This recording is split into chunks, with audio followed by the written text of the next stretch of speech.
গতকাল সন্ধ্যার দিকে ভারতীয় গণনাট্য সংঘ এবং লেখক ও শিল্পী সংঘ এই নামে একটা সংগঠন এক আর্যিকর ঘটনার পরিপ্রেক্ষিতে একটা প্রতিবাদী সভার আয়োজন করে। তো সেই প্রতিবাদী সভাটি শান্তিপূর্ণভাবে কমপ্লিট হয়ে যায় এবং সভা কমপ্লিট হয়ে যাওয়ার পরে ওখানকার কিছু স্থানীয় বাসিন্দা এবং প্রদ্যুৎ সাহা বলে একজন ব্যক্তি, ওনাদের মধ্যে একটা বাকবিতণ্ডা শুরু হয়। কারণ রাস্তার মধ্যে কিছু গ্রাফিটি আঁকা হয়েছিল, সেই গ্রাফিটি কিছু সংখ্যক মানুষের মনে হয়ে থাকে যে ওটা আপত্তিকর আছে। তো সেটা নিয়ে বাকবিতণ্ডা হয় এবং সেই বাকবিতণ্ডার পরিপ্রেক্ষিতে মাথাভাঙা থানাতে একটা কমপ্লেন জমা করে এবং সেই কমপ্লেন দেখে আমরা 3 জনকে অ্যারেস্ট করে থাকি। সেই 3 জনের নাম হলো আসিফ আক্তার, শুভজিৎ ভৌমিক এবং বিবেক সাহা। প্রত্যেকেই মাথাভাঙা টাউনের বাসিন্দা। তাদেরকে আমরা আজকে কোর্টে ফরওয়ার্ড করছি।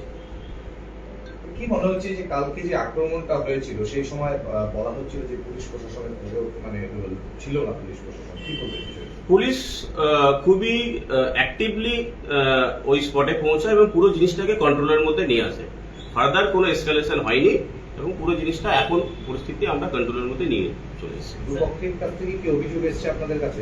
আমাদের কাছে এখনো পর্যন্ত একটা কমপ্লেন জমা পড়েছে এবং সেই কমপ্লেনটেই 3 জনের নাম আছে এবং সেই 3 জনকেই আমরা অ্যারেস্ট করেছি।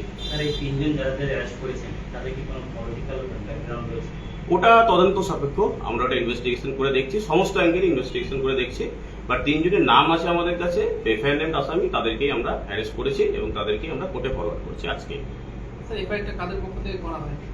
এফআইআরটা করেছেন প্রদ্যুৎ সাহা বলে একজন ব্যক্তি, তিনি মাথাভাঙা শহরের বাসিন্দা। মানে যিনি যাকে গতকাল হ্যাঁ, উনাকে গতকাল যার সাথে বাকি লোকজনের বাকবিতণ্ডা হয়, উনি কমপ্লেনটা করেছেন। স্যার একটা অনুষ্ঠান হচ্ছিল, থানার যে কোনো পুলিশ মোতায়েন ছিল না। অনুষ্ঠানটা, এটা আপনাদেরকে ক্লিয়ার করে বলছি যে অনুষ্ঠানটা পুরোটাই খুব শান্তিপূর্ণভাবে কমপ্লিট হয়ে যায়। অনুষ্ঠান কমপ্লিট হয়ে যায়, সমস্ত লোক ওখান থেকে চলেও যান অনুষ্ঠান কমপ্লিট হয়ে যাওয়ার পরে। বাট তারপরে কিছু স্থানীয় বাসিন্দার মধ্যে একটা বাকবিতণ্ডা শুরু হয়, অনুষ্ঠানে কোনো ব্যাঘাত ঘটেনি। না, সব ক্ষেত্রে দেখা যায় বিভিন্ন সময় দেখতে পাওয়া গেছে যে পুলিশ প্রশাসনের প্রচুর পুলিশ প্রশাসন যারা থাকে তারা বিভিন্ন সময় থাকে, কিন্তু গতকাল এমন কি হলো যে যখন এই অনুষ্ঠানটা শেষের পরেই ঘটনাটা ঘটেছে তখন একজনও পুলিশ প্রশাসনের কাউকে দেখতে পাওয়া গেল?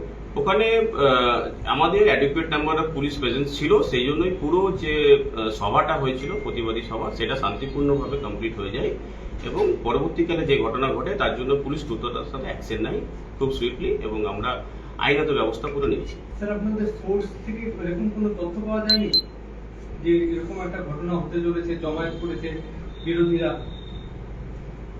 এটা তো হাইপোথেটিক্যাল কোশ্চেন, ঠিক আছে। বাকিটা তো আমাদের ইন্টারনাল ব্যাপার এবং বাকিটা ইনভেস্টিগেশনের ব্যাপার। পুরো জিনিসটা তো কি মামলা দেওয়া হয়েছে যাদের অ্যারেস্ট করেছে তারা কি ধারায় মামলা? তাদেরকে আইপিসির appropriate section as per complaint যেটা আছে, ঠিক আছে, সেই কমপ্লেনেই আমরা কমপ্লেনের বেসিসে আমরা আইপিসি সেকশন তাদেরকে দিয়েছি।